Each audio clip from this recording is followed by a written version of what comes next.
Camera ಹಿಂದೆ ಸುಳ್ಳು sir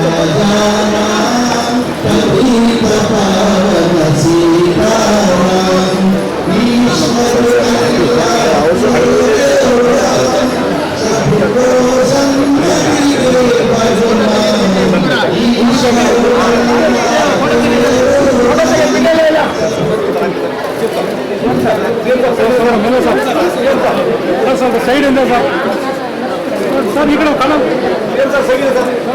sir D C M sir ಸ್ವಲ್ಪ ಈ ಕಡೆ sir D C M sir sir sir ಮುಂದೆ ಬನ್ನಿ ಕಾಣಲ್ಲ ಅವರು ಡಿ ಸಿ ಎಂ ಸರ್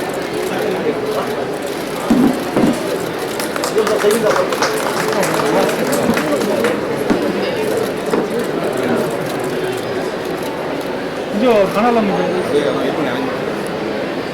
ಈಗ ಸ್ವಲ್ಪ ಸೈಡ್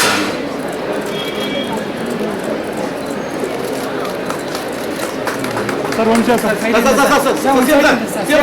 ಸರ್ ವಂಶ ರೀ ಸರ್ ಒಟ್ಟಿಗೆ ಒಟ್ಟಿಗೆ ಸರ್ ಎಸ್ ಕೆ ಸರ್ ಬಿದ್ದೋಯ್ತೀನಿ ನಾನು ಹಿಂದೆ ಸರ್ ಇಡಿ ಸರ್ ಸರ್ ಸೈಡಿಂದ ಹಾಕಿ ಸರ್ ಇನ್ನೊಂದು ಸರ್ ಇದು ಕಾಣ್ತಾ ಇಲ್ಲ ಮಗನ ಕಾಣ್ತಾ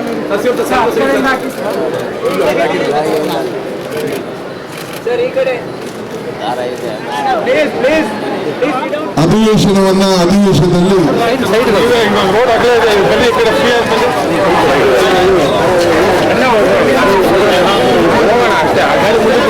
ಫ್ರೀ ಆಗ್ರಿ ಜಾಗ ಅಗಲ ಇದೆ ಫ್ರೀ ಆಗ್ರಿ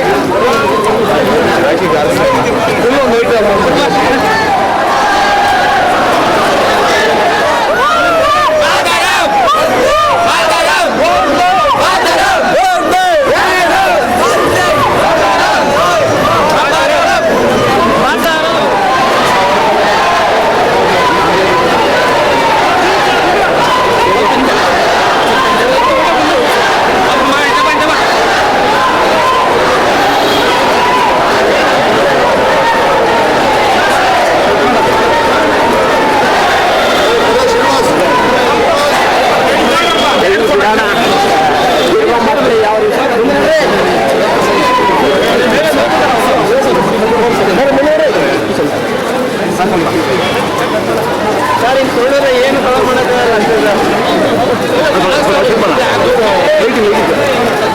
ನಡಿ ನಡಿ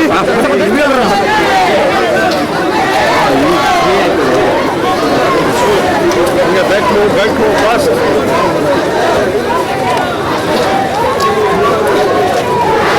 ಬನ್ನಿ ಬನ್ನಿ ರೆಡಿ ಬನ್ನಿ ಅಲ್ಲ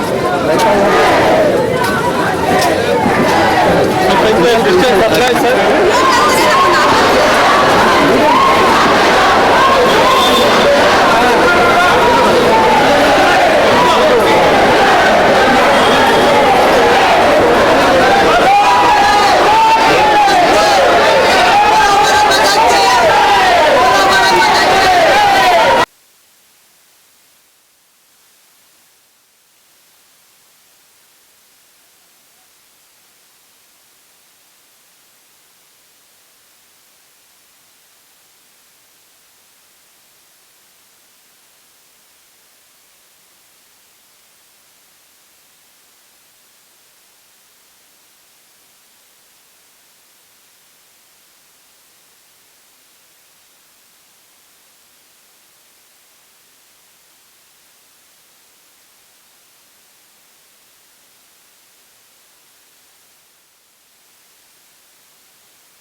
ಬಂಧುಗಳೇ, ಇವತ್ತು ರಾಷ್ಟ್ರಪಿತ ಮಹಾತ್ಮ ಗಾಂಧೀಜಿಯವರ 155ನೇ ಜನ್ಮದಿನ. ಆ ದಿನವನ್ನ ಬಹಳ ಅರ್ಥಪೂರ್ಣವಾಗಿ ಆಚರಿಸಬೇಕು ಅಂತೇಳಿ ತೀರ್ಮಾನ ಮಾಡಿ ಇವತ್ತು ಇಡೀ ರಾಜ್ಯದಲ್ಲಿ ಕಾಂಗ್ರೆಸ್ ಪಕ್ಷ ಮತ್ತು ಸರ್ಕಾರ ಇದನ್ನ ಆಚರಣೆಯನ್ನ ಮಾಡ್ತಾ ಇದ್ದೇವೆ. ಇವತ್ತು ಮಹಾತ್ಮ ಗಾಂಧೀಜಿಯವರು ಈ ದೇಶಕ್ಕೆ ಸ್ವಾತಂತ್ರ್ಯ ತಂದುಕೊಂಡಂತ ಒಬ್ಬ ಮಹಾನ್ ಸಂತ ಅಂತಕ್ಕಂಥದನ್ನ ಮರೀಲಿಕ್ಕೆ ಸಾಧ್ಯ ಇಲ್ಲ. ಅವರು ಸ್ವಾತಂತ್ರ್ಯವನ್ನ ತಂದುಕೊಂಡಂತ ಮಾರ್ಗ ಅದು ಅಹಿಂಸಾ ಮಾರ್ಗ. ನಾವು ಅಹಿಂಸೆಯ ಮೂಲಕ, ಸತ್ಯಾಗ್ರಹಗಳ ಮೂಲಕ ಈ ದೇಶಕ್ಕೆ ಮಹಾತ್ಮ ಗಾಂಧೀಜಿಯವರ ನೇತೃತ್ವದಲ್ಲಿ ಸ್ವಾತಂತ್ರ್ಯ ದೊರಕಿತು. ಬಹುಶಃ ಜಗತ್ತಿನ ಯಾವ ದೇಶದಲ್ಲೂ ಕೂಡ ಅಹಿಂಸಾತ್ಮಕವಾಗಿ ಚಳುವಳಿಗಳ ಮೂಲಕ ಹೋರಾಟ ಮಾಡಿ ದೇಶಕ್ಕೆ ಸ್ವಾತಂತ್ರ್ಯ ತಂದುಕೊಂಡಂತ ನಿದರ್ಶನಗಳು ಇಲ್ಲ ಅಂತ ಹೇಳಿದ್ರೆ ಅದು ಅತಿಶಯೋಕ್ತಿ ಆಗಲಾರದು ಅಂತಕ್ಕಂಥದ್ದು ನನ್ನ ಭಾವನೆ. ಮಹಾತ್ಮ ಗಾಂಧೀಜಿಯವರು ಬಹಳ ಸರಳವಾಗಿ ಸತ್ಯದಿಂದ ಬದುಕ್ತಂಥವ್ರು. ಅದಕ್ಕೆ ನಿಮ್ಮ ಮೆಸೇಜ್ ಏನು ಅಂತ ಕೇಳಿದಾಗ ನನ್ನ ಜೀವನವೇ ನನ್ನ ಸಂದೇಶ ಅಂತೇಳಿ ಗಾಂಧೀಜಿಯವರು ಹೇಳ್ತಾರೆ. ಸೊ ಗಾಂಧೀಜಿಯವರು ದಕ್ಷಿಣ ಆಫ್ರಿಕಾದಲ್ಲೂ ಕೂಡ ಸತ್ಯಾಗ್ರಹದ ಮೂಲಕ ಜನರ ಹಕ್ಕುಗಳ ಪರವಾಗಿ ಹೋರಾಟವನ್ನು ಮಾಡಿದರು. ಆಮೇಲೆ ಒಬ್ಬ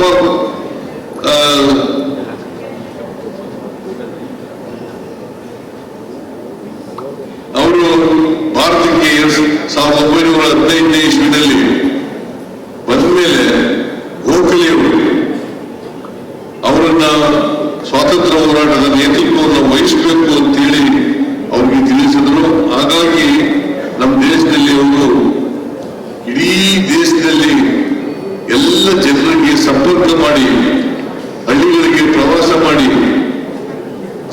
ನಾಡಿನಾದ್ಯಂತ ಓಡಾಡಿ ಅವರು ದೇಶದ ಜನರನ್ನು ಮೊದಲು ಅರ್ಥ ಮಾಡಿಕೊಂಡು, ಆಮೇಲೆ ಬ್ರಿಟಿಷ್ನವರ ಆಡಳಿತವನ್ನು ಅರ್ಥ ಮಾಡಿಕೊಂಡು ಬ್ರಿಟಿಷ್ನವರ ವಿರುದ್ಧ ಹೋರಾಟವನ್ನ ಪ್ರಾರಂಭ ಮಾಡಿದರು. ಅವರ ನೇತೃತ್ವದಲ್ಲಿ ಬಹಳ ಪ್ರಮುಖವಾಗಿ 1920, 1930, 1940, 1942 ಈ 4 ಹಂತಗಳಲ್ಲಿ ಹೋರಾಟಗಳನ್ನ ಅವರು ರೂಪಿಸ್ತಾರೆ. ಇಡೀ ದೇಶದ ಜನರು, ಲಕ್ಷಾಂತರ ಜನ ಈ ಮಹಾತ್ಮ ಗಾಂಧೀಜಿಯವರ ನೇತೃತ್ವದಲ್ಲಿ ಸ್ವಾತಂತ್ರ್ಯ ಹೋರಾಟದಲ್ಲಿ ಅವರನ್ನ ಆ ಸ್ವಾತಂತ್ರ್ಯ ಹೋರಾಟದಲ್ಲಿ ತೊಡಗಿಸ್ಕೊಳ್ತಾರೆ. ಸಾವಿರಾರು ಜನ ದೇಶಕ್ಕೋಸ್ಕರ ಸ್ವಾತಂತ್ರ್ಯ ಹೋರಾಟದಲ್ಲಿ ತ್ಯಾಗ ಬಲಿದಾನಗಳನ್ನ ಮಾಡ್ತಕ್ಕಂಥದ್ದನ್ನು ಕೂಡ ನಾವು ಕಾಣ್ತೇವೆ. ಅನೇಕ ಜನ ಜೈಲುವಾಸವನ್ನು ಅನುಭವಿಸಿದರು. ಸ್ವತಃ ಗಾಂಧೀಜಿಯವರೇ ಜೈಲುವಾಸವನ್ನ ಅನುಭವಿಸಿದ್ದನ್ನು ನಾವು ನೋಡ್ತಾ ಇದ್ದೇವೆ. ಅವರು, ನೆಹರು, ವಲ್ಲಭಾಯ್ ಪಟೇಲ್, ಮೌಲಾನಾ ಆಜಾದ್ ಅವರು, ಲಾಲ್ ಬಹದ್ದೂರ್ ಶಾಸ್ತ್ರಿ ಅವರು, ಇವತ್ತು ಲಾಲ್ ಬಹದ್ದೂರ್ ಶಾಸ್ತ್ರಿ ಅವರ ಜನ್ಮ ದಿನ ಕೂಡ ಇವತ್ತೇ ಇದೆ. ಆದ್ರಿಂದ ಅವರು ಕೂಡ ಈ ದೇಶದಲ್ಲಿ ಸುಭಾಷ್ ಚಂದ್ರ ಬೋಸ್ ಇವೆಲ್ಲರೂ, ವಲ್ಲಭಾಯ್ ಪಟೇಲ್ ಇವೆಲ್ಲರೂ ಕೂಡ ಇವರ ನೇತೃತ್ವದಲ್ಲಿ ಈ ದೇಶಕ್ಕೆ ಹೋರಾಟ ಮಾಡಿ ಸ್ವಾತಂತ್ರ್ಯವನ್ನು ನಮಗೆ ತಂದುಕೊಟ್ಟರು. ಅಂತಿಮವಾಗಿ 1942 ಬ್ರಿಟಿಷರೇ ಬಿಟ್ಟು ತೊಲಗಿ, ಈ ದೇಶವನ್ನು ಬಿಟ್ಟು ತೊಲಗಿ ಅಂತೇಳಿ ಕರೆ ಕೊಡ್ತಾರೆ ಅವರು. ಸೊ ಅದಾದ ಮೇಲೆ ಬ್ರಿಟಿಷರು 1947 ನಮ್ಮ ದೇಶವನ್ನ ಬಿಟ್ಟು ಹೋಗ್ತಾರೆ. ನಾವು ಇವತ್ತು ಮಾಡಬೇಕಾಗಿರ್ತಕ್ಕಂಥದ್ದು ಬಾಬಾ ಸಾಹೇಬ್ ಅಂಬೇಡ್ಕರ್ ಅವರು ಹೇಳಿದಂತೆ ನಾವೆಲ್ಲರಿಗೂ ಕೂಡ ಆರ್ಥಿಕವಾಗಿ ಸಾಮಾಜಿಕವಾಗಿ ಶಕ್ತಿಯಿಂದ ತುಂಬತಕ್ಕಂಥ ಕೆಲಸವನ್ನ ಮಾಡಬೇಕು. ಅದಕ್ಕೋಸ್ಕರನೇ ನಮ್ಮ ಸರ್ಕಾರ ಹಿಂದೆ ಇದ್ದಾಗಲೂ ಕೂಡ ಅನೇಕ ಕಾರ್ಯಕ್ರಮಗಳನ್ನು ಮಾಡಿದೆ. ಕಾಂಗ್ರೆಸ್ ಸರ್ಕಾರ ಸ್ವಾತಂತ್ರ್ಯ ಬಂತನಿಂದ ಕೂಡ ಜನರಿಗೆ ನ್ಯಾಯ ಕೊಡ್ತಕ್ಕಂಥ ಕೆಲಸವನ್ನ, ಅವಕಾಶಗಳನ್ನ ಒದಗಿಸಿಕೊಡ್ತಕ್ಕಂಥ ಕೆಲಸವನ್ನ, ಅನೇಕ ಮೂಲಭೂತ ಸಮಸ್ಯೆಗಳನ್ನು ಬಗೆಹರಿಸತಕ್ಕಂಥ ಪ್ರಾಮಾಣಿಕ ಪ್ರಯತ್ನವನ್ನು ಮಾಡಿದೆ.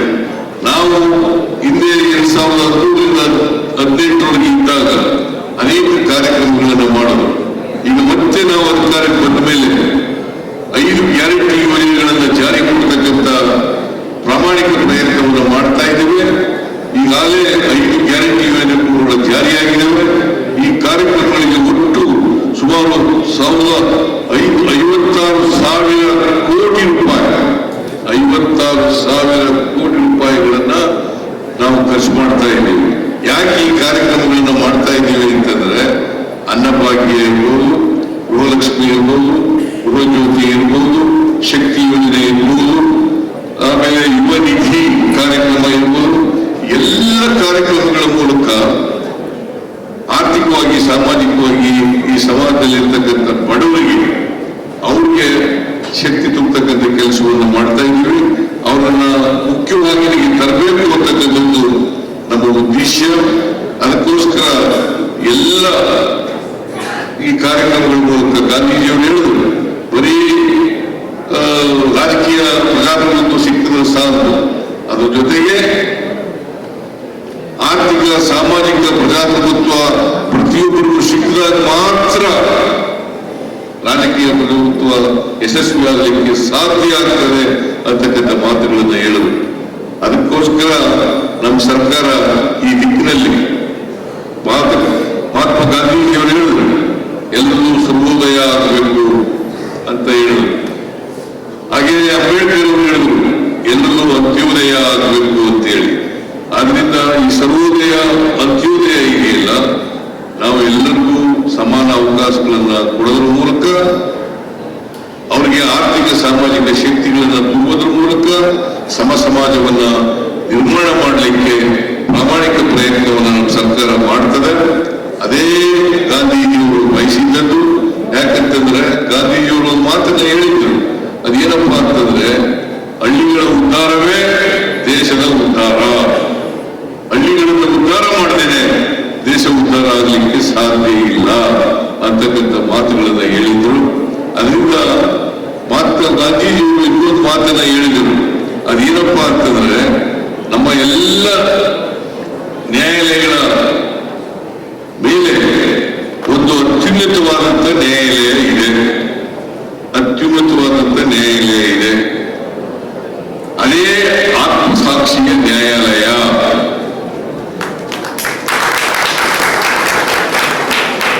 ಅದು ಇತರ ಎಲ್ಲ ನ್ಯಾಯಾಲಯಗಳಿಗೂ ಮೀರಿಸುತ್ತದೆ. ಇದು ಮಹಾತ್ಮ ಗಾಂಧೀಜಿಯವರು ಹೇಳಿದಂತ ಮಾತು. ಅದರಿಂದ ನಾವೆಲ್ಲರೂ ಕೂಡ ಆತ್ಮಸಾಕ್ಷಿಗೆ ಅನುಗುಣವಾಗಿ ನಡ್ಕೊಳ್ತಕ್ಕಂಥ ಪ್ರಯತ್ನವನ್ನ ಮಾಡಬೇಕು. ಇವತ್ತು ಅನೇಕ ಜನರು ನ್ಯಾಯಾಲಯಗಳು ಕಾನೂನುಗಳನ್ನು ಬಿಟ್ಟು ಅವ್ರದೇ ಆದಂತ ರೀತಿಯಲ್ಲಿ ಕೆಲಸ ಮಾಡ್ತಾ ಇದ್ದಾರೆ. ಅದಕ್ಕೋಸ್ಕರ ನಾವು ಆತ್ಮಸಾಕ್ಷಿಗೆ ಅನುಗುಣವಾಗಿ ನಡ್ಕೊಳ್ತಕ್ಕಂಥ ಕೆಲಸ ಮಾಡಬೇಕಾಗ್ತದೆ. ಅದೇ ಗಾಂಧೀಜಿಯವರಿಗೆ ನಾವು ನಿಜವಾಗಿ ಸಲ್ಲಿಸ್ತಕ್ಕಂಥ ಗೌರವ ಅಂತಕ್ಕಂಥ ಮಾತುಗಳನ್ನ ಈ ಸಂದರ್ಭದಲ್ಲಿ ಹೇಳ್ತಾ, ಇವತ್ತು ಎಲ್ಲ ಶಾಲಾ ಕಾಲೇಜುಗಳಲ್ಲಿ ಸುಮಾರು 1,000ಕ್ಕೂ ಹೆಚ್ಚು ಶಾಲಾ ಕಾಲೇಜುಗಳಲ್ಲಿ ಸುಮಾರು 3 ಲಕ್ಷಕ್ಕೂ ಹೆಚ್ಚು ವಿದ್ಯಾರ್ಥಿಗಳು ಈ ಸ್ವಚ್ಛತಾ ಆಂದೋಲನ ಕಾರ್ಯಕ್ರಮದಲ್ಲಿ ಭಾಗಿಯಾಗಿ ಪ್ರತಿಜ್ಞಾ ವಿಧಿಯನ್ನು ಸ್ವೀಕಾರ ಮಾಡಿದ್ದಾರೆ. ನಾವು ಸ್ವಚ್ಛತೆಯ ಕಡೆಯೂ ಕೂಡ ಹೆಚ್ಚು ಗಮನವನ್ನು ಕೊಡಬೇಕು. ಹೇಗೆ ವ್ಯಕ್ತಿ ಸ್ವಾತಂತ್ರ್ಯ ಇರ್ತದೆ, ಹಾಗೆಯೇ ಸ್ವಚ್ಛತಾ ಕಾರ್ಯಕ್ರಮಕ್ಕೂ ಕೂಡ ಹೆಚ್ಚು ಗಮನವನ್ನು ಕೊಡಬೇಕು ಅಂತಕ್ಕಂಥ ಮಾತುಗಳನ್ನ ಈ ಸಂದರ್ಭದಲ್ಲಿ ಹೇಳ್ತಾ, ಅದು ವಿದ್ಯಾರ್ಥಿಗಳಿಂದಲೇ ಜಾಗೃತಿ ಪ್ರಾರಂಭ ಆಗಬೇಕು. ಅದಕ್ಕೋಸ್ಕರ